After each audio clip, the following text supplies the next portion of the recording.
ನಮಸ್ಕಾರ, very good evening. ರೈತರಿಗೆ ದೋಖಾ ಕಲ್ಲು ಹೃದಯ ವಿಶೇಷ ಬುಲೆಟಿನ್ಗೆ ಸ್ವಾಗತ. ನಾನು ಸಿಂಧೂರ. ಏನಪ್ಪಾ ಈ ತರ ಟೈಟಲ್ ಕೊಟ್ಟಿದ್ದಾರೆ? ರೈತರಿಗೆ ಯಾರು ದೋಖಾ ಮಾಡಿದ್ದು, ಯಾರಿಗೆ ಕಲ್ಲು ಹೃದಯ ಅಂತ ನೀವೆಲ್ಲರೂ ಕೂಡ ಆಶ್ಚರ್ಯಗೊಂಡಿರಬಹುದು. ಎಸ್, ಪ್ರತಿ ಬಾರಿ ಎಷ್ಟೋ ಜನ ರಾಜಕಾರಣಿಗಳು ಅಥವಾ ಸರ್ಕಾರ ಪ್ರಮಾಣ ವಚನ ಸ್ವೀಕಾರ ಮಾಡುವಾಗ ರೈತರ ಹೆಸರಲ್ಲಿ ಸ್ವೀಕಾರ ಮಾಡ್ತಾರೆ. ದೊಡ್ಡದಾಗಿ ಶೋಕಿಗೆ ಹಸಿರು ಟವಲನ್ನ ಹಸಿರು ಶಾಲನ್ನ ಹಾಕೊಂಡು ಬಂದು ಎಸ್ ನಾವು ರೈತರ ಪರವಾಗಿ ನಿಂತ್ಕೊಂಡಿದೀವಿ, ನಮ್ಮ ಸರ್ಕಾರ ರೈತರ ಬೆನ್ನೆಲುಬಿಗೆ ನಿಂತ್ಕೊಂಡಿದೆ, ನಮ್ಮ ಸರ್ಕಾರ ರೈತರಿಗೆ ಒಳಿತನ್ನೇ ಮಾಡುತ್ತೆ ಅಂತ ಪುಂಖಾನುಪುಂಖವಾಗಿ ಪುಂಖುವಂತ ಈ ಸೋಕಾಲ್ಡ್ ರಾಜಕೀಯ ನಾಯಕರಿದ್ದಾರಲ್ಲ, ಅವರೆಲ್ಲರೂ ಕೂಡ ಈ ಒಂದು ಸ್ಟೋರಿಯನ್ನ ನೋಡ್ಲೇಬೇಕು. ಇತ್ತೀಚೆಗೆ ನೀವೆಲ್ಲರೂ ಗಮನಿಸಿರಬಹುದು, ವಕ್ಫ್ ವಿವಾದ ಎಲ್ಲಿವರೆಗೂ ಬಂದು ನಿಂತ್ಕೊಂಡಿದೆ ಅಂತ. ರೈತರ ಭೂಮಿಯನ್ನ ವಕ್ಫ್ ಇದು ತಂದು ಅಂತ ಪಹಣಿಯಲ್ಲಿ ನಮೂದಿಸ್ತಾ ಇದೆ. ಸಾಕಷ್ಟು ಜನ ರೈತರು ಇದರಿಂದ ಆತಂಕಗೊಂಡಿದ್ದಾರೆ. ಪ್ರತಿ ಬಾರಿ ರೈತರಿಗೆ ಬರೆ ಬೀಳೋದು, ಒಂದು ಮಳೆ ಆಗ್ಲಿ ರೈತ ವರ್ಗ ನರಳಬೇಕು, ಒಂದು ಬೆಳೆ ಆಗ್ಲೇ ಇಲ್ಲ ಇನ್ನೇನೋ ಕಷ್ಟಪಡ್ಬೇಕು, ಬೆಳೆ ನಾಶ ಆಯ್ತು ಅದಕ್ಕೂ ರೈತರೇ ಸಫರ್ ಪಡ್ಬೇಕು.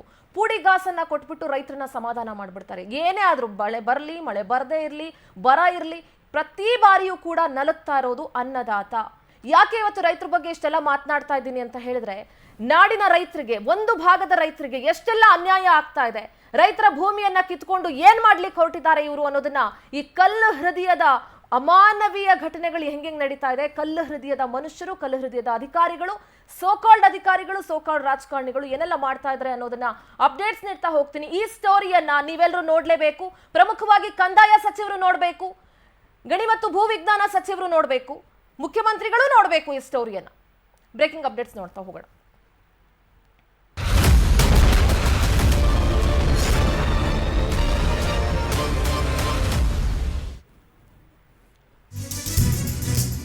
ಇಡೀ ರಾಜ್ಯ ದೇಶಕ್ಕೆ ಅನ್ನ ನೀಡುವಂತಹ ಅನ್ನದಾತರಿಗೆ ಇದೆಂಥ ಅನ್ಯಾಯ, ಇದೆಂಥ ವಂಚನೆ. ಖಾಸಗಿ ಲಾಬಿಗೆ ಮಣಿದು ಸರ್ಕಾರ ಮಾಡ್ತಾ ಇರೋದಾದ್ರೂ ಏನು? ಎಂಜಲ್ ಕಾಸಿಗೆ ಆಸೆ ಪಡ್ಕೊಂಡು ಏನ್ ಮಾಡ್ತಾ ಇದ್ದೀರಿ?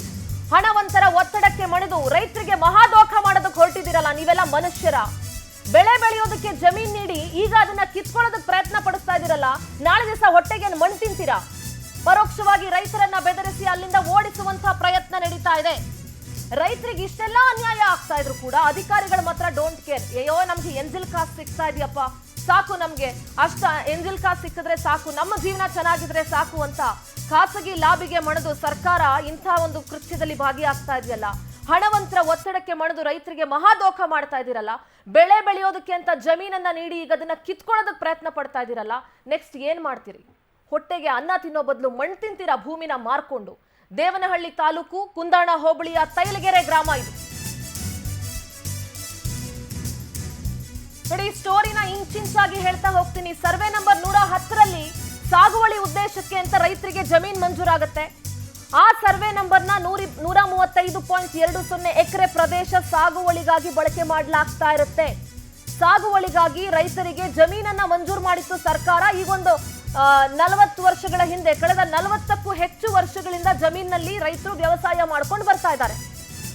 ಅಲ್ಲೇ ಸಾಗುವಳಿಯನ್ನ ಮಾಡಿಕೊಂಡು ಜೀವನವನ್ನ ಒಂದಷ್ಟು ಮಂದಿ ಅನ್ನದಾತರು ಸಾಗಿಸ್ತಾ ಇದ್ರು. ದೇವನಹಳ್ಳಿ ತಾಲೂಕು ಕುಂದಾಣ ಹೋಬಳಿಯ ತೈಲಗೆರೆ ಗ್ರಾಮ ಇದು. ಸರ್ವೆ ನಂಬರ್ 110ರಲ್ಲಿ ಸಾಗುವಳಿ ಉದ್ದೇಶಕ್ಕೆ ಅಂತ ಜಮೀನನ್ನ ಮಂಜೂರು ಮಾಡಲಾಗಿರುತ್ತೆ. ಆ ಸರ್ವೆ ನಂಬರ್ನ 135.20 ಎಕರೆ ಪ್ರದೇಶವನ್ನ ಸಾಗುವಳಿಗಾಗಿ ಬಳಕೆ ಮಾಡಲಾಗ್ತಾ ಇರುತ್ತೆ. ಈಗ ದೃಶ್ಯದಲ್ಲಿ ನೀವು ಏನ್ ನೋಡ್ತಾ ಇದ್ದೀರಿ, ಇದೇ ಭೂಮಿ ಅದು. ಈಗ ಈ ಭೂಮಿಯನ್ನ ಗಣಿಗಾರಿಕೆ ಮಾಡಲಿಕ್ಕೆ ಶುರು ಮಾಡಿದ್ದಾರೆ. ಸಾಗುವಳಿಗಾಗಿ ರೈತರಿಗೆ ಅಂತ ಕಳೆದ 40ಕ್ಕೂ ಅಂದ್ರೆ ಒಂದು 40-50 ವರ್ಷಗಳ ಹಿಂದೆಯಿಂದನೂ ಕೊಟ್ಟಿತ್ತು. ಆದ್ರೆ ಈಗ ಸಾಗುವಳಿ ಮಾಡ್ಕೊಂಡು ಜೀವನ ಮಾಡ್ತಿದ್ದಂಥ ರೈತರ ಹೊಟ್ಟೆ ಮೇಲೆ ತಣ್ಣೀರ್ ಬಟ್ಟೆ ಹಾಕೋದಕ್ಕೆ ಹೊರಟಿದ್ದೀರಲ್ಲ ನೀವೆಲ್ಲ ಮನುಷ್ಯರ. ಪವರ್ ಟಿವಿಯಲ್ಲಿ ಮಾತ್ರ ಈ ಎಕ್ಸ್ಕ್ಲೂಸಿವ್ ಸ್ಟೋರಿ. ರಾಜ್ಯದ ಪ್ರತಿಯೊಬ್ಬ ಅನ್ನದಾತನು ನೋಡಬೇಕು, ಯಾಕಂದ್ರೆ ಇದು ಒಂದು ಭಾಗದಲ್ಲಿ ನಡೀತಾ ಇದೆ, ಇದು ಬೇರೆ ಬೇರೆ ಭಾಗದಲ್ಲಿ ಇಂಥದ್ದು ಯಾವ್ದಾದ್ರು ಒಂದು ಕಥೆ ಇರಬಹುದು. ಬೆಳೆ ಬೆಳೆಯೋದಕ್ಕೆ ಅಂತ ಜಮೀನ ನೀಡ್ಬಿಟ್ಟು ಈಗ ಕಿತ್ಕೊಳ್ಳೋದಕ್ಕೆ ಟ್ರೈ ಮಾಡ್ತಾ ಇದ್ದೀರಲ್ಲ, ಒಂದ್ ಕೆಲಸ ಮಾಡಿ, ಹಣ ಮಾಡ್ಕೊಳ್ಳಿ, ಆಸ್ತಿ ಮಾಡ್ಕೊಳ್ಳಿ, ಗಣಿಗಾರಿಕೆ ಮಾಡಿ, ಹೊಟ್ಟೆಗಲ್ಲಿ ಜಲ್ಲಿಕಲ್ ಕಾಣಿಸ್ತಾ ಇದೆಯಲ್ಲ ಅದನ್ನೇ ತಿನ್ನಿ. ಅನ್ನ ಯಾಕೆ ತಿಂತೀರಿ? ಭೂಮಿನ ಕಿತ್ಕೊಂಡ್ಬಿಡಿ ರೈತರಿಂದ.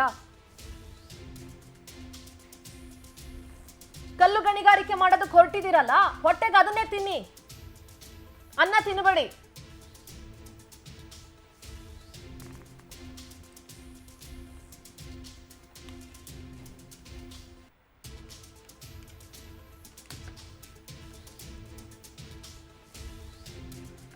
ದೃಶ್ಯಗಳನ್ನ ಗಮನಿಸಿದ್ರಿ, ದೃಶ್ಯಗಳನ್ನ ನೋಡಿದಾಗ ಒಂದು ಹಂತದ ಕ್ಲಾರಿಟಿ ಸಿಕ್ಕಿದೆ ನಿಮ್ಗೆ ಅಂತ ಅಂದ್ಕೊಳ್ತೀನಿ. ಸಿಂಪಲ್ ಆಗಿ ಹೇಳ್ಬಿಡ್ತೀನಿ, ರೈತರಿಗೆ ಸಾಗುವಳಿಗಾಗಿ ಅಂತ ಕೊಟ್ಟಿದ್ದಂತ ಭೂಮಿಯನ್ನ ಈಗ ಕಲ್ಲು ಗಣಿಗಾರಿಕೆ ನಡೆಸೋದಕ್ಕೆ ಪರ್ಮಿಷನ್ ಕೊಟ್ಟಿದ್ದಾರೆ. ಇದರ ಹಿಂದಿನ ಸ್ಟೋರಿಯನ್ನ ಹೇಳ್ತಾ ಹೋಗ್ತೀನಿ. 2012-13ರಲ್ಲಿ ರೈತರಿಗೆ ಒಂದು ದೊಡ್ಡ ಸಮಸ್ಯೆ ಎದುರಾಗುತ್ತೆ.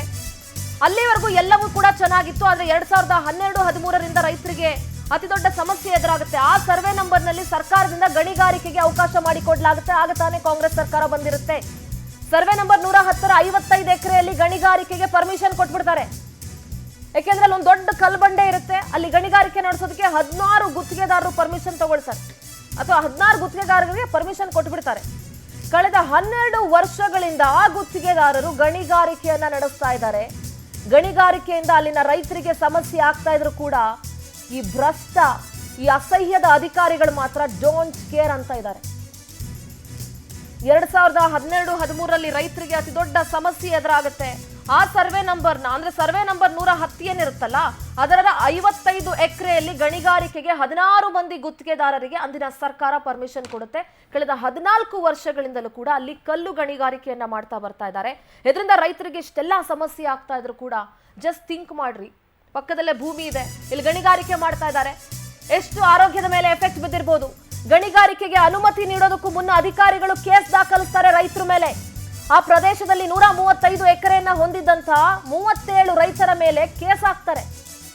ಯಾಕೆ ಅಂದ್ರೆ ಆ ರೈತರ ಜಮೀನುಗಳಿಗೆ ಮೂಲ ಮಂಜೂರು ಕಡತಗಳು ಲಭ್ಯ ಇಲ್ಲ. ಅದನ್ನೇ ಈ ನೀಚರು ಅಡ್ವಾಂಟೇಜ್ ಮಾಡ್ಕೊಳ್ತಾರೆ. ಬೆಂಗಳೂರು ಗ್ರಾಮಾಂತರ ಡಿಸಿಗೆ ತಹಶೀಲ್ದಾರ್ ಪತ್ರ ಬರೀತಾರೆ. 136ರ ಕಾಯ್ದೆ ಅಡಿಯಲ್ಲಿ ಕೇಸ್ ಬಾಕಿ ಇದ್ರೂ ಕೂಡ ತಲೆ ಕೆಡಿಸ್ಕೊಂಡಿಲ್ಲ. ಈ ಸಂಬಂಧ ಲೋಕಾಯುಕ್ತದಲ್ಲೂ ಕೂಡ ಕೇಸ್ ಇದೆ. ಕೇಸ್ ದಾಖಲಾಗಿದ್ರು 13 ವರ್ಷಗಳಿಂದ ವಿಚಾರಣೆನೇ ನಡೆದಿಲ್ಲ. ರೈತರನ್ನ ಹೊರಗಡೆ ಹಾಕೋದಕ್ಕೆ ಇವರ ಹುನ್ನಾರಗಳು ಯಾವ ರೀತಿ ಇದೆ ನೋಡಿ. 40-50 ವರ್ಷಗಳ ಹಿಂದೆ ಸಾಗುವಳಿ ಮಾಡ್ಕೊಳ್ಳಿ ಅಂತ ರೈತರಿಗೆ ಪರ್ಮಿಷನ್ ಕೊಟ್ಟಿದ್ದಾರೆ. ಆ ಕಡತಗಳಿಲ್ಲ, ಆ ಡಾಕ್ಯುಮೆಂಟ್ಸ್ ಇಲ್ಲ ಪಾಪ ರೈತರ ಹತ್ರ. ಇವ್ರು ಅದನ್ನೇ ಅಡ್ವಾಂಟೇಜ್ ಮಾಡ್ಕೊಂಡು ಆ 135 ಎಕರೆ ಎಲ್ಲ ಹೊಂದಿದ್ದಂತ 37 ರೈತರ ಮೇಲೆ ಕೇಸ್ ಹಾಕ್ಬಿಟ್ಟು ಇವ್ರೇನಾದ್ರು ಕೇಳಕ್ ಹೋದ್ರೆ ಹೋಗ್ರಿ ನಿಮ್ ಡಾಕ್ಯುಮೆಂಟ್ಸ್ ತಗೊಂಡ್ಬನ್ನಿ ಅಂತ ಹೇಳಿ ಕಳಿಸ್ತಾರಲ್ಲ. ಇವ್ರೆಂತ ಮನುಷ್ಯರ ಇವರು.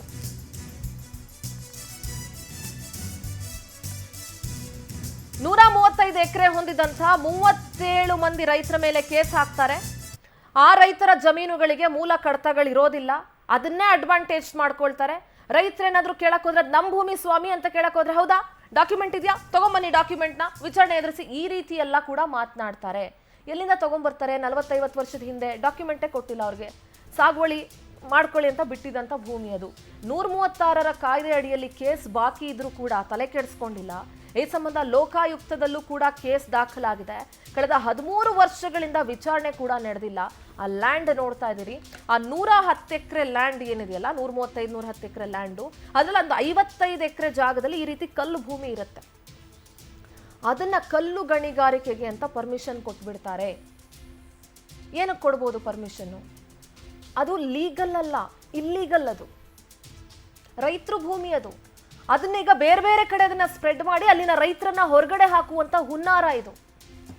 ಅನ್ನ ಬೆಳ್ಕೊಂಡು ಜೀವನ ಮಾಡಿ ಇಡೀ ದೇಶಕ್ಕೆ ರಾಜ್ಯಕ್ಕೆ ಅನ್ನ ಕೊಟ್ಟು ಹೊಟ್ಟೆ ತುಂಬಿಸೋ ರೈತನ ಹೊಟ್ಟೆ ಮೇಲೆ ತಣ್ಣೀರ್ ಬಟ್ಟೆ ಹಾಕಕ್ ಹೊರಟಿದ್ದೀರಲ್ಲ ನೀವು. ಅದಕ್ಕೆ ಹೇಳ್ತಾ ಇದ್ದೀನಿ ಪದೇ ಪದೇ, ಅನ್ನ ತಿನ್ಬೇಡಿ, ಆ ಕಲ್ಲನ್ನೇ ತಿನ್ಕೊಂಡು ಜೀವನ ಮಾಡಿ, ಆ ಜಲ್ಲಿ ಕಲ್ ತಿನ್ಕೊಂಡು ಬದುಕಿ ನೀವು. ಈ ಎಂಜಲ್ ಕಾಸಿಗೆ ಆಸೆ ಒಡ್ಡಿರೋರು, ಇದ್ರಲ್ಲಿ ಶಾಮೀಲಾಗಿರೋ ಅಧಿಕಾರಿಗಳು, ಇದಕ್ಕೆ ಪರ್ಮಿಷನ್ ಕೊಟ್ಟಿರೋ ಸಚಿವರು, ಇಂಥ ನೀಚರ ಬೆನ್ನಿಗೆ ನಿಂತಿರುವಂತ ಸಚಿವರು, ಅಧಿಕಾರಿಗಳು, ನೀವೆಲ್ಲ ಹೊಟ್ಟೆಗೆ ಅನ್ನ ಯಾಕೆ ತಿಂತೀರಿ? ಆ ಕಲ್ ತಿನ್ಕೊಂಡು ಬದುಕಿ. ನಿಮಗೆ ರೈತರು ಅನ್ನ ಬೆಳೆಯೋದು ಇಷ್ಟ ಇಲ್ಲ, ನಿಮಗೆ ದುಡ್ಡು ಬೇಕು, ನೀವು ವ್ಯವಹಾರ ಮಾಡಬೇಕು, ರೈತರನ್ನ ಹೊರಗಡೆ ಹಾಕಬೇಕು, ಅದನ್ನೇ ತಿನ್ಕೊಂಡು ಬದುಕಿ ಸ್ವಾಮಿ ನೀವು.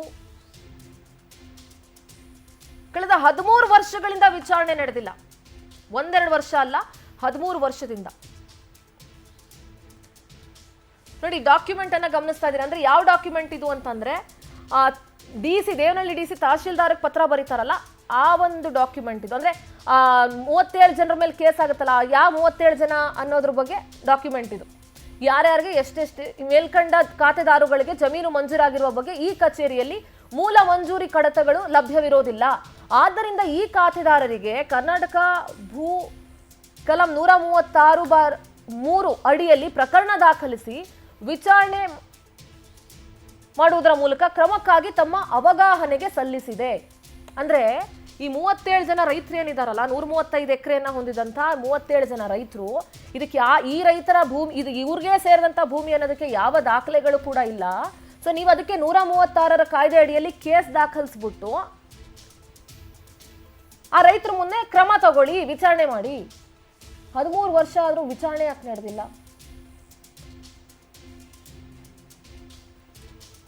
ಇದಕ್ಕಿಂತ ನೀಚತನ ಇರ್ಬೋದಾ?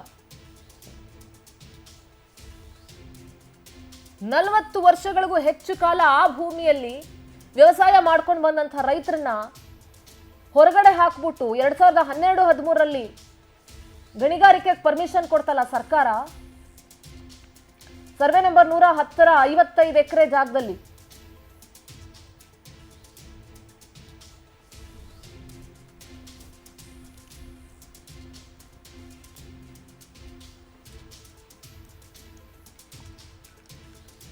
ಏನು ಅಂತ ಹೇಳೋದು?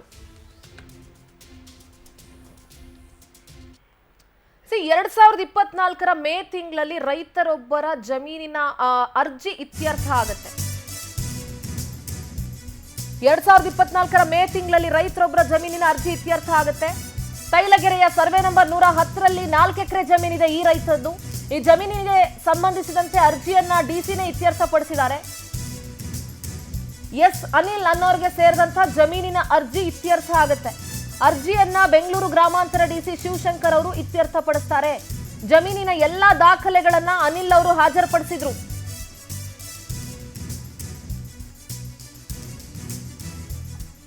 ಹಾಗಾಗಿ 2024ರ ಮೇ ತಿಂಗಳಲ್ಲಿ ರೈತರೊಬ್ಬರ ಜಮೀನಿನ ಅರ್ಜಿ ಇತ್ಯರ್ಥ ಆಗೋಗ್ಬಿಡುತ್ತೆ.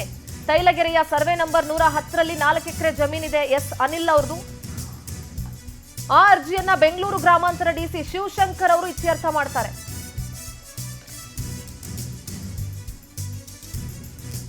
ಜಮೀನಿನ ಎಲ್ಲ ದಾಖಲೆಗಳನ್ನ ಕೂಡ ಅನಿಲ್ ಹಾಜರುಪಡಿಸಿದ್ರು.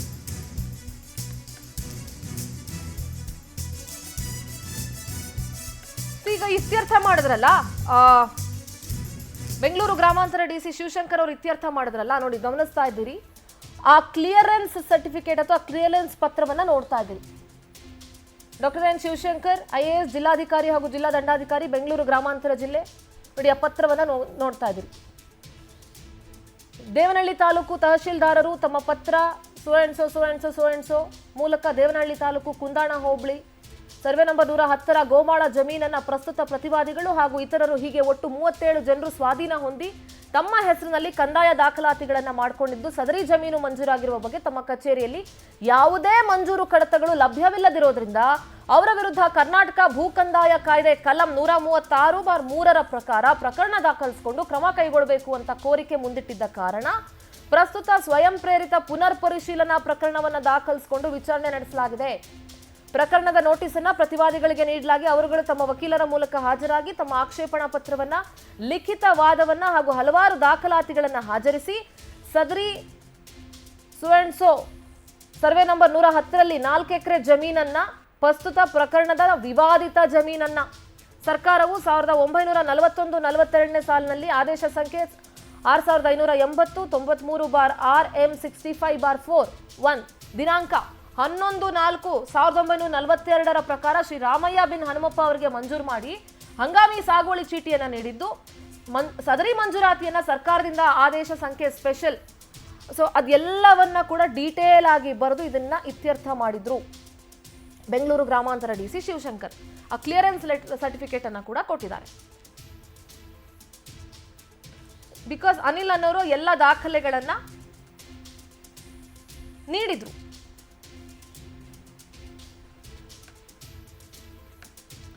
ನೋಡಿ, ಅನಿಲ್ಗೆ ಸೇರಿದಂತ ಜಮೀನಿನಲ್ಲಿ ಎಂಸ್ಯಾಂಡ್ ಉದ್ಯಮಕ್ಕೆ ಅರ್ಜಿಯನ್ನ ಕೊಡಲಾಗುತ್ತೆ.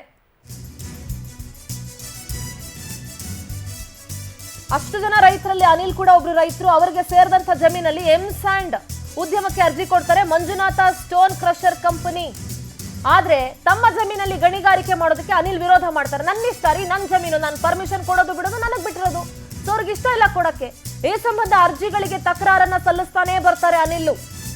ಸುತ್ತಮುತ್ತಲಿನ ಗ್ರಾಮಸ್ಥರಿಂದ ಈ ಸಂಬಂಧ ಭಾರಿ ವಿರೋಧ ಕೂಡ ವ್ಯಕ್ತವಾಗುತ್ತೆ. ಎಸಿ, ಡಿಸಿ, ಗಣಿ ಮತ್ತು ಭೂವಿಜ್ಞಾನ ಇಲಾಖೆಗೆ ಈ ಸಂಬಂಧ ಅರ್ಜಿಗಳನ್ನು ನೀಡ್ತಾ ಹೋಗ್ತಾರೆ. ಅಕ್ರಮವಾಗಿ ಮಂಜುನಾಥ ಸ್ಟೋನ್ ಕ್ರಷರ್ಗೆ ನೀಡುವಂತ ಕುತಂತ್ರ ಕೂಡ ನಡೆಯುತ್ತೆ. ಯಾರ ಜಮೀನಿಗೆ ಡಿಸಿ ಶಿವಶಂಕರ್ ಅವರು ಕ್ಲಿಯರೆನ್ಸ್ ಕೊಡ್ತಾರೋ ಅವರ ಜಮೀನಲ್ಲಿ ಅನಿಲ್ಗೆ ಸೇರಿದಂತಹ 4 ಎಕರೆ ಜಮೀನಲ್ಲಿ ಎಂಸ್ಯಾಂಡ್ ಉದ್ಯಮಕ್ಕೆ ಮಂಜುನಾಥ ಸ್ಟೋನ್ ಕ್ರಷರ್ ಕಂಪನಿ ಅರ್ಜಿಯನ್ನ ಸಲ್ಲಿಸುತ್ತೆ. ಆದ್ರೆ ತಮ್ಮ ಜಮೀನಲ್ಲಿ ಗಣಿಗಾರಿಕೆ ಮಾಡೋದಕ್ಕೆ ಅನಿಲ್ ಅವರು ವಿರೋಧ ವ್ಯಕ್ತಪಡಿಸ್ತಾರೆ. ಈ ಸಂಬಂಧ ಅರ್ಜಿಗಳಿಗೆ ತಕರಾರನ್ನ ಸಲ್ಲಿಸ್ತಾನೆ ಬರ್ತಾರೆ. ಸುತ್ತಮುತ್ತಲಿನ ಗ್ರಾಮಸ್ಥರು ಕೂಡ ಈ ಸಂಬಂಧ ಭಾರಿ ವಿರೋಧವನ್ನ ವ್ಯಕ್ತಪಡಿಸ್ತಾರೆ. ಅಕ್ರಮವಾಗಿ ಮಂಜುನಾಥ ಸ್ಟೋನ್ ಕ್ರಷರ್ಗೆ ನೀಡೋದಕ್ಕೆ ಅಲ್ಲಿನ ಎಸಿಡಿ ಎಲ್ಲರೂ ಕೂಡ ಒಂದು ಕುತಂತ್ರವನ್ನ ಮಾಡ್ತಾರೆ. ತಾವು ವ್ಯವಸಾಯ ಮಾಡೋ ಜಮೀನಲ್ಲಿ ಗಣಿಗಾರಿಕೆಗೆ ಪ್ರಸ್ತಾಪ ಬರುತ್ತೆ. ಇದನ್ನ ಖಡಕ್ ಆಗಿ ಅಲ್ಲಿನ ಸ್ಥಳೀಯ ರೈತರು ವಿರೋಧಿಸ್ತಾನೆ ಬಂದಿದ್ದಾರೆ. ಇಷ್ಟೆಲ್ಲಾ ವಿರೋಧ ಇದ್ರೂ ಗಣಿಗಾರಿಕೆಗೆ ಅನುಮತಿ ನೀಡೋದಕ್ಕೆ ಕುಮ್ಮಕ್ಕನ್ನ ನೀಡಲಾಗಿದೆ. ಈ ಜಾಗದಲ್ಲಿ ಗಣಿಗಾರಿಕೆ ನಡೆಸೋದಕ್ಕೆ ಸರ್ವೆ ಮಾಡೋದಕ್ಕೆ ಕೂಡ ಪರ್ಮಿಷನ್ ಕೊಡ್ತಾರೆ ರೈತರಿಗೆ ಗೊತ್ತಿಲ್ಲದ ಹಾಗೆ. ಈ ಸಂಬಂಧ ಈಗ ಆಲ್ರೆಡಿ ಸರ್ವೆಯನ್ನ ಮಾಡಿಬಿಟ್ಟಿದ್ದಾರೆ ಅಧಿಕಾರಿಗಳು. ಪೊಲೀಸರ ಪ್ರೊಟೆಕ್ಷನ್ ಅನ್ನ ತಗೊಂಡು ಈಗ ಆಲ್ರೆಡಿ ಆಫೀಸರ್ ಸರ್ವೆ ಮಾಡಿದ್ದಾರೆ. ಯಾರ ಮನೆ ಜಾಗ? ನಿಮ್ಮನೆ ಜಾಗನ? ನಿಮ್ ಅದೇ ಬೇರೆ ರೀತಿ ಮಾತಾಡ್ಬೇಕಾಗತ್ತೆ. ಯಾರ ಜಾಗ ಅಂತ ನೀವು ಸರ್ವೆ ಮಾಡ್ತಿದ್ದೀರಿ?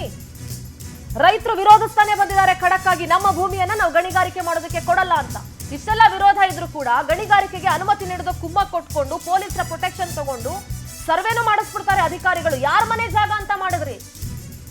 ನೀವು ದುಡ್ದು ನೀವು ತಗೊಂಡು ಬಂದಿದ್ದ ಜಾಗನ ಅದು? ಫಸ್ಟ್ ಆಫ್ ಆಲ್ ಅದು ಗೋಮಾಳದ ಜಾಗ. ಅದು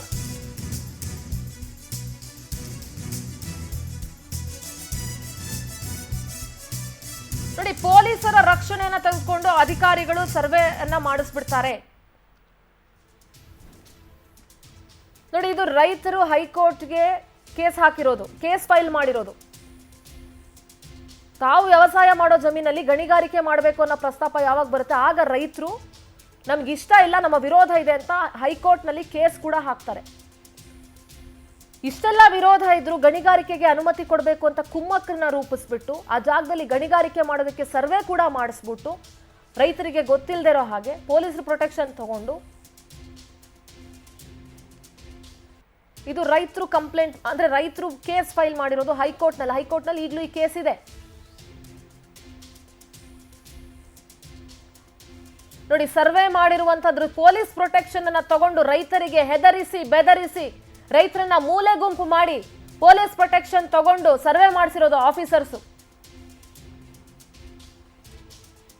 ಒಂದ್ ಕಡೆ ಆ ದೃಶ್ಯ ನೋಡ್ತಾ ಇದ್ರಿ, ಇನ್ನೊಂದ್ ಕಡೆ ರೈತರು ಕೋರ್ಟ್ ಏರಿರುವಂತಹ ದೃಶ್ಯವನ್ನ ಕೂಡ ಆ ಡಾಕ್ಯುಮೆಂಟ್ ಅನ್ನ ಕೂಡ ನೋಡ್ತಾ ಇದೀರಿ. ವ್ಯವಸಾಯ ಮಾಡೋ ಎಲ್ಲ ಭೂಮಿಗಳನ್ನ ಇದೇ ರೀತಿ ಗಣಿಗಾರಿಕೆ ಕೊಡ್ತಾ ಹೋದ್ರೆ ನಾಳೆ ದಿವಸ ಮಣ್ಣು ತಿನ್ಬೇಕಾಗತ್ತೆ, ಇಲ್ಲ ಕಲ್ಲು ತಿನ್ಬೇಕಾಗತ್ತೆ ಹೊಟ್ಟೆ ತುಂಬಿಸ್ಕೊಳ್ಳೋದಕ್ಕೆ.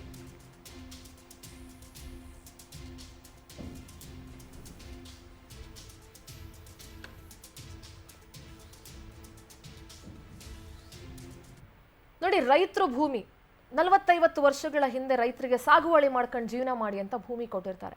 ಆದರೆ ಆ ರೈತರಿಗೆ ನೋಟಿಸ್ ಅನ್ನು ನೀಡದೆ ಅವರ ಜಮೀನುಗಳಲ್ಲಿ ಸರ್ವೆ ಕಾರ್ಯ ಮಾಡ್ತಾರಲ್ಲ, ಯಾರೀ ಪರ್ಮಿಷನ್?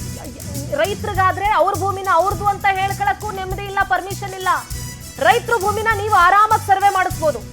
ಸರ್ವೆ ನಂಬರ್ 110ರಲ್ಲಿ ಸರ್ವೆ ನಡೆಸಿದ್ದಾರೆ ಸರ್ಕಾರಿ ಅಧಿಕಾರಿಗಳು. ಇದರಿಂದ ಕೆರಳಿದ ರೈತರಿಂದ ಅಧಿಕಾರಿಗಳ ವಿರುದ್ಧ ಪ್ರತಿಭಟನೆಯನ್ನ ಮಾಡಲಾಗುತ್ತೆ. ತಮ್ಮ ಜಮೀನುಗಳನ್ನ ಕಸಿದುಕೊಳ್ಳುವಂತ ಹುನ್ನಾರ ಅಂತ ರೈತರು ಆಕ್ರೋಶ ವ್ಯಕ್ತಪಡಿಸ್ತಾರೆ. ಈ ಜಮೀನುಗಳಲ್ಲಿ ಹಲವು ವರ್ಷವ ವ್ಯವಸಾಯವನ್ನ ಮಾಡಿದ್ರು ರೈತರು. ಖಾಸಗಿ ಕಂಪನಿಗಳಿಗೆ ಅನುಕೂಲ ಮಾಡಿಕೊಡೋದಕ್ಕೆ ಇಂಥ ಷಡ್ಯಂತ್ರವನ್ನ ಅಧಿಕಾರಿ ವರ್ಗ ಜೊತೆಗೆ ರಾಜಕಾರಣಿಗಳ ಕುಮ್ಮಕ್ಕಿಲ್ಲದೆ ಇದಾಗೋದಿಲ್ಲ. ರೈತರಿಗೆ ನೋಟಿಸ್ ಕೊಡದೆ ಅವ್ರ ಜಮೀನುಗಳಲ್ಲಿ ಸರ್ವೆ ಕಾರ್ಯ ಮಾಡಿ ಸರ್ವೆ ನಂಬರ್ 110ರಲ್ಲಿ ಇದರಿಂದ ಕೆರಳಿದಂತಹ ರೈತರು ಅಧಿಕಾರಿಗಳ ವಿರುದ್ಧ ಪ್ರತಿಭಟನೆ ನಡೆಸ್ತಾರೆ. ತಮ್ಮ ಜಮೀನುಗಳನ್ನ ಕಸ್ಕೊಳ್ಳೋ ಹುನ್ನಾರ ಇದು ಅಂತ ಆಕ್ರೋಶ ವ್ಯಕ್ತಪಡಿಸ್ತಾರೆ. ಹೊಟ್ಟೆ ಉರಿಯಲ್ವೇನ್ರಿ? 40-50 ವರ್ಷಗಳಿಂದ ಅವರು ಸಾಗುವಳಿ ಮಾಡ್ಕೊಂಡು ಜೀವನ ನಡೆಸ್ಕೊಂಡು ಬಂದಿರೋ ರೈತರಿಗೆ ಏಕಾಏಕಿ ಅದನ್ನ ಕಿತ್ಕೊಳ್ತೀವಿ, ನಿಮ್ಮ ಭೂಮಿಲಿ ಗಣಿಗಾರಿಕೆ ಮಾಡ್ತೀವಿ, ನಿಮ್ಮನ್ನ ಒದ್ದೋಡಿಸ್ತೀವಿ ಅಂತ ಅಂದ್ರೆ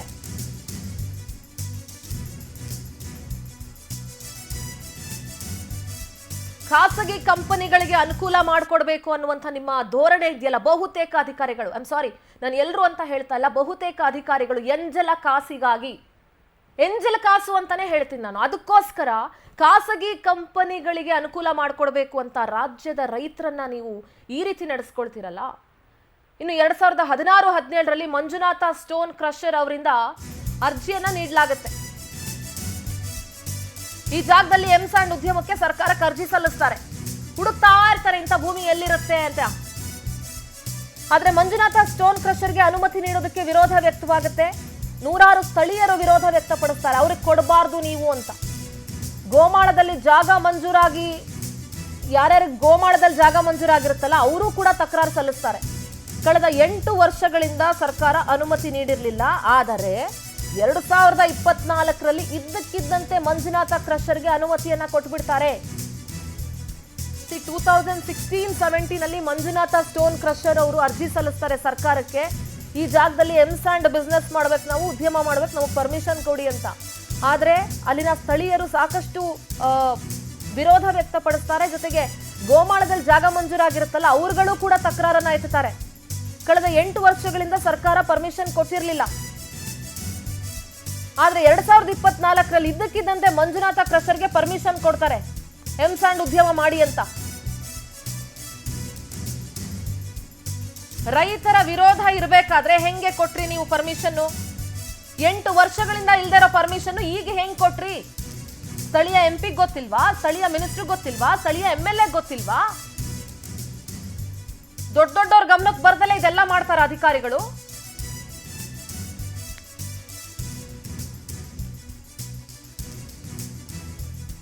ಗೋಮಾಳದ ಜಮೀನಿರೋದು 211 ಎಕರೆ ಪ್ರದೇಶ. ಆದ್ರೆ ಪಾಣಿಯಲ್ಲಿ 346 ಎಕರೆ ಅಂತ ನಮೂದು ಮಾಡಿದ್ದಾರೆ. ಹಾಗಾದ್ರೆ ಅಲ್ಲಿ ಇಲ್ಲದೆ ಇರುವಂತಹ 135 ಎಕರೆ ಜಮೀನು ಎಲ್ಲಿಂದ ಬಂತು? ಗೋಮಾಳದ ಜಮೀನಿರೋದು ಸರ್ಕಾರ ಈಗಲೂ ಸರ್ವೆ ಮಾಡಿದ್ರೆ 211 ಏಕರ್ಸ್. ಆದ್ರೆ ಪಾಣಿಯಲ್ಲಿ 346 ಎಕರೆ ಅಂತ ಹಾಕಿದಿರಾ. ರೈತರ ಜಮೀನನ್ನ ಕಿತ್ಕೊಳ್ಳೋದಕ್ಕೆ ಈ ತಂತ್ರವನ್ನ ಮಾಡಿದ್ರ ಅಧಿಕಾರಿಗಳು ಅಂತ ಪ್ರಶ್ನೆ ಮಾಡಿದ್ರೆ ಎಸ್ ಅಂತ ಹೇಳ್ತೀನಿ ನಾನು. ರೈತರ ಪಾಲಿಗೆ ವಿಲನ್ ಆದ್ರ ಬೆಂಗಳೂರು ಗ್ರಾಮಾಂತರ ಜಿಲ್ಲಾಧಿಕಾರಿ ಶಿವಶಂಕರ್ ವಿರುದ್ಧ ಸ್ಥಳೀಯ ರೈತರು ಆಕ್ರೋಶ ವ್ಯಕ್ತಪಡಿಸ್ತಾ ಇದ್ದಾರೆ. ಗಣಿ ಮತ್ತು ಭೂ ವಿಜ್ಞಾನ DJMJ ಲೋಕೇಶ್ ಮೇಲೂ ಕೂಡ ಆಕ್ರೋಶ ವ್ಯಕ್ತವಾಗ್ತಾ ಇದೆ. ಸರ್ಕಾರದ ಸಂಬಳ ಜನರ ತೆರಿಗೆಯಿಂದ ಕಟ್ಟೋದು ಸರ್ಕಾರ ನಿಮಗ್ ಸಂಬಳನ? ನೀವು ತಗೊಳ್ತಾ ಇರೋ ಸಂಬಳನೇ ಜನರು ಕೊಡ್ತಾ ಇರುವಂತ ಭಿಕ್ಷೆ. ಅಂತದ್ರಲ್ಲಿ ಪುನಃ ಎಂಜಿಲ್ ಖಾಸಗಿ ಕಂಪನಿಗಳ ಅನುಕೂಲಕ್ಕೋಸ್ಕರ ನೋಡಿ ಪಾಣಿಯನ್ನ ಗಮನಿಸ್ತಾ ಇದ್ದೀರಿ. ಗೋಮಾಳದ ಜಮೀನಿರೋದು 211 ಎಕರೆ. ಇದು ಕಂದಾಯ ಇಲಾಖೆ ಸಚಿವರು ಕೂಡ ಗಮನಿಸಬೇಕು ಸರ್. ಆದ್ರೆ ಪಾಣಿಯಲ್ಲಿ 346 ಎಕರೆ ಅಂತ ನಮೂದಾಗಿದೆಯಲ್ಲ, ಆ ಎಕ್ಸ್ಟ್ರಾ 135 ಎಕರೆ ಎಲ್ಲಿಂದ ಬಂತು? ಅದಕ್ಕೆ ಆನ್ಸರ್ ಮಾಡಬೇಕು. ರೈತರ ಜಮೀನನ್ನ ಕಿತ್ಕೊಳ್ಳೋದಕ್ಕೆ ಅಧಿಕಾರಿಗಳು ಮಾಡಿರುವಂತಹ ತಂತ್ರ. ರೈತರ ಪಾಲಿಗೆ ಬೆಂಗಳೂರು ಗ್ರಾಮಾಂತರ ಜಿಲ್ಲಾಧಿಕಾರಿ ಶಿವಶಂಕರ್ ಅವರೇ ವಿಲನ್ ಆಗ್ಬಿಟ್ಟಿದ್ದಾರೆ. ಗಣಿ ಮತ್ತು ಭೂ ವಿಜ್ಞಾನ DGMG ಲೋಕೇಶ್ ಮೇಲೂ ಕೂಡ ಅಲ್ಲಿನ ಸ್ಥಳೀಯ ರೈತರು ಭಾರಿ ಆಕ್ರೋಶ ವ್ಯಕ್ತಪಡಿಸ್ತಾ ಇದ್ದಾರೆ. ಅಂಡ್ ನೆನ್ಪಿಟ್ಕೊಳ್ಳಿ, ರೈತರ ಶಾಪ ಇದೆಯಲ್ಲ ಅದು ಯಾವತ್ತೂ ಬಿಡೋದಿಲ್ಲ ಸುಮ್ಮನೆ. ಕಂಪ್ಲೀಟ್ ಡಾಕ್ಯುಮೆಂಟ್ ಅನ್ನ ನೀವು ಪವರ್ ಟಿವಿಯಲ್ಲಿ ನೋಡ್ತಾ ಇದ್ದೀರಿ. ಕುಂದಾಣ ಹೋಬಳಿ ತೈಲಗೆರೆ ಗ್ರಾಮ, ಇದು ದೇವನಹಳ್ಳಿ.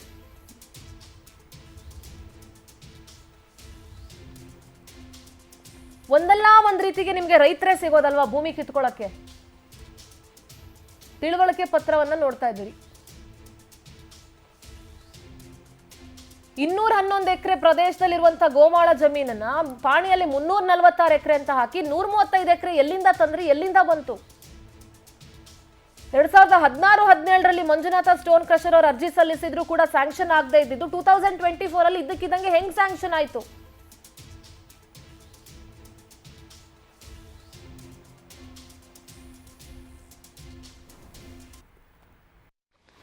ಇದು ಅಂತರ್ಜಾಲದ ಸರ್ ಮೊನ್ನೆ ರಿಪೋರ್ಟ್ ಮಾಡಿರೋದು. ಈ ರಿಪೋರ್ಟಲ್ಲಿ ನಮ್ಮ ಹತ್ರ ಮಿಷಿನ್ಗಳಿಲ್ಲ, ಸರಿಯಾಗಿ ನಾವು ಅಳತೆ ಮಾಡೋಕ್ಕಾಗ್ತಾ ಇಲ್ಲ ಅಂತ ಕೊಟ್ಟಿದ್ದಾರೆ. ದಯಮಾನಕ್ಕೆ ರಾಜ್ಪಾಟ್ರಿಗೆಲ್ಲ ಪತ್ರ ಬರೆದಿದ್ರೆ ಅದೆಲ್ಲ ನಮ್ಮ ರಿಪೋರ್ಟ್ ತೊಗೊಂಡ್ರು. ಇಲ್ಲಿ ಮನೆ ಹತ್ರ ಬಂದು ರಿಪೋರ್ಟ್ ಎಲ್ಲ ಮಾಡ್ಕೊಂಡು ಹೋದ್ರು. ಬಟ್ ಅದೇನಾಯಿತು ಅಂತಲೇ ಹೋಗಿಲ್ಲ ಸರ್. ಇಲ್ಲಿ ಏನು ಗೊತ್ತಾ, ರೈತರಿಗೆ ಬೆಳಗ್ಗೆ ಹೋಗಬೇಕು, ಸಾಯಂಕಾಲವರೆಗೂ ಏನೋ ಸ್ವಲ್ಪ ಅಷ್ಟೇ ಇಷ್ಟು ಕೆಲಸ ಮಾಡಿಕೊಂಡು ಸ್ವಲ್ಪ ಕಾಸು ಬರುತ್ತೆ. ಆ ಕಾಸಲ್ಲೇ ಜೀವನ ಮಾಡಬೇಕು ಹೊರತು ಅದೇ ಕೆಲಸವಾಗಿ ಇದ್ರ ಬಗ್ಗೆ ಹೋರಾಟ ಮಾಡೋಕ್ಕೆ ಯಾರ ಹತ್ರನೂ ಶಕ್ತಿ ಇಲ್ಲ ಸರ್. ಎಲ್ಲ ಶಕ್ತಿ ಇರೋರು ಅಂತ ಅದೇ ಹೇಳಿಲ್ವಾ, ಭಯ ಇಕ್ಸ್ತಾರೆ, ಇಲ್ಲಾಂದರೆ ದುಡ್ಡು ಕೊಡ್ತಾರೆ, ಇಲ್ಲಾಂದರೆ ಇನ್ನೊಂದು ಮತ್ತೊಂದು ಮಾಡಿ ಇದು ಮಾಡ್ತಾರೆ. ಇದು ನಮ್ಮದು 53 ಅರ್ಜಿ ಹಾಕ್ಕೊಂಡಿದ್ರು. ಅವ್ರು ಮೊನ್ನೆ ತೋದ್ರಕ ಇದ್ರದ್ದು ನಾನು ಲೋಕಾಯುಕ್ತಲ್ಲಿ ಹಾಕಿದ್ದೀನಿ ಸರ್ ಕೇಸು. ನಮ್ಮ ಲತಾ ಮೇಡಮ್ ಮೇಲೆ ಮತ್ತು ಉಪ್ ತಹಸೀಲ್ದಾರ್ ಮೇಲೆ ಮತ್ತು ಆರ್ಐ ಮೇಲೆ ನಾನು ಲೋಕಾಯುಕ್ತದಲ್ಲಿ ರೇಷ್ಮೆ ಗೂಡು ಬೆಳೀತಾರೆ ಮತ್ತು ರಾಗಿ ಬೆಳೀತಾರೆ, ಜೋಳ ಬೆಳೀತಾರೆ.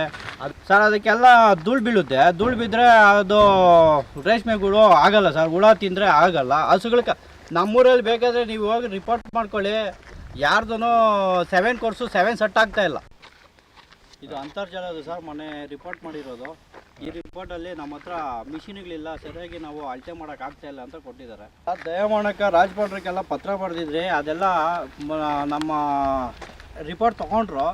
ಇಲ್ಲಿ ಮನೆ ಹತ್ರ ಬಂದು ರಿಪೋರ್ಟ್ ಎಲ್ಲ ಮಾಡ್ಕೊಂಡು ಹೋದ್ರು. ಬಟ್ ಅದೇನಾಯಿತು ಅಂತಲೇ ಹೋಗಿಲ್ಲ ಸರ್. ಇಲ್ಲಿ ಏನು ಗೊತ್ತಾ, ರೈತರಿಗೆ ಬೆಳಗ್ಗೆ ಹೋಗಬೇಕು, ಸಾಯಂಕಾಲವರೆಗೂ ಏನೋ ಸ್ವಲ್ಪ